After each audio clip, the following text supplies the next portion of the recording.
Hi guys, so I'm out and about, just shooting some targets, zeroing the gun, and I thought I'd take the opportunity to talk about the Digex C50.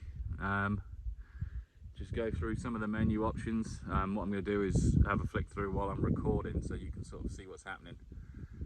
Show you a few of the functions that it can do, go through the menus. I won't talk about the full zero today just because I've zeroed it already, so we'll do that in another video, but I figured I'd give it some justice as it's a fantastic unit. 24/7 scope, day and night obviously, and the twilight function, which I won't be able to show you right now, but we'll get into that in another video, is mind-blowing. Every time I see it, it blows me away. So yeah, like I say, what you'll see is not a lot. You'll just see some trees down there, but what I'm going to do is sort of flick through, go through the buttons quick before I jump into recording the actual menu function. So obviously all the controls are here at the back. Without me actually tilting the gun, you can't see, but there's 3 buttons here. Power button at the back, that's for turning it on and on and off even, sorry. And then you can also put it on standby, so sort of a light touch of it will put it in standby mode. It's a really quick startup time as well, 3 seconds and it's done. To the left, button to the left is here, is your zoom button.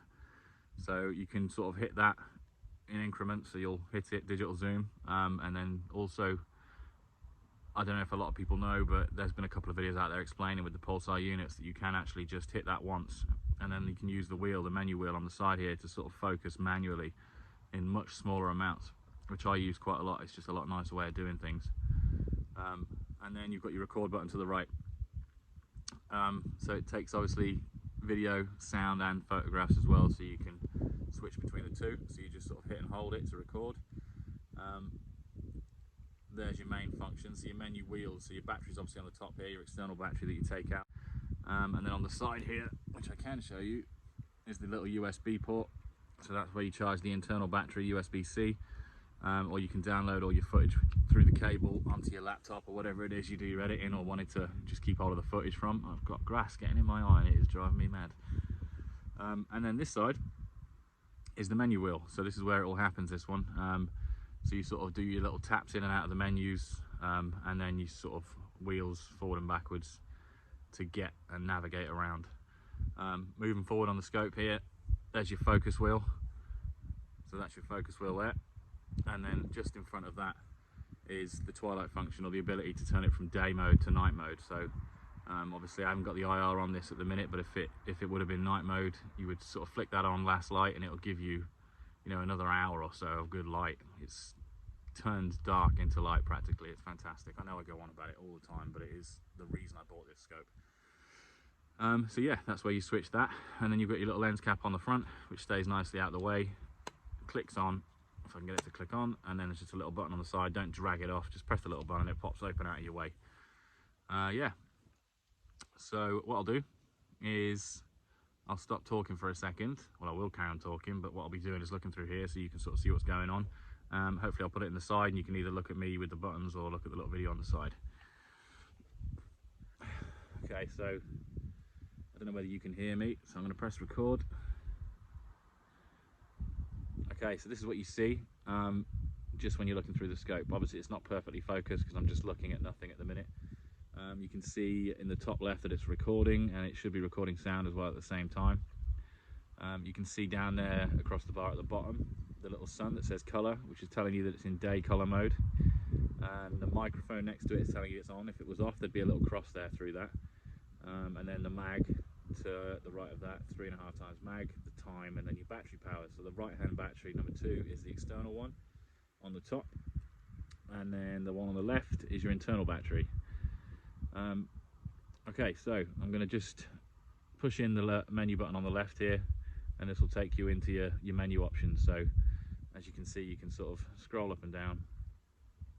The reason that second one is blanked out, that's the sunlight function. I have it turned off at the minute. So you've got your reticle and zeroing here. So then you would just take a little tap, takes you into the menu, and there's your profiles at the top. So you've got 5 profiles, A to E there. And then obviously within them profiles, you've got choices of your reticles. So we can go down here. Obviously I like this one quite a lot. And you can go back up to see that one. It's just a little dot. and then we go down there again. I'll just quickly flick through so you can have a look at the different types. You can change the colour, which I'll get onto in a minute. That'll sort of give you a better idea. That's quite a popular one. So yeah, there's your reticle choices. I like that one. And then it's just a little tap out of the menu again, and then what you would do is scroll down, and this is your colour choices within that reticle. I believe there's 10 or 11 of them there. We'll see. 1, 2, 3, 4, 5, 6, 7, 8, 9, 10. Oh yeah, there's a few. So yeah, that white works really well. It sort of depends where you are on your background, the light conditions, but yeah, there's enough there to cater for anything you would need. I'm going to leave it on the black and red again. A little tap out of the menu there. Reticle brightness, so you can then go within each reticle and you can dull them down.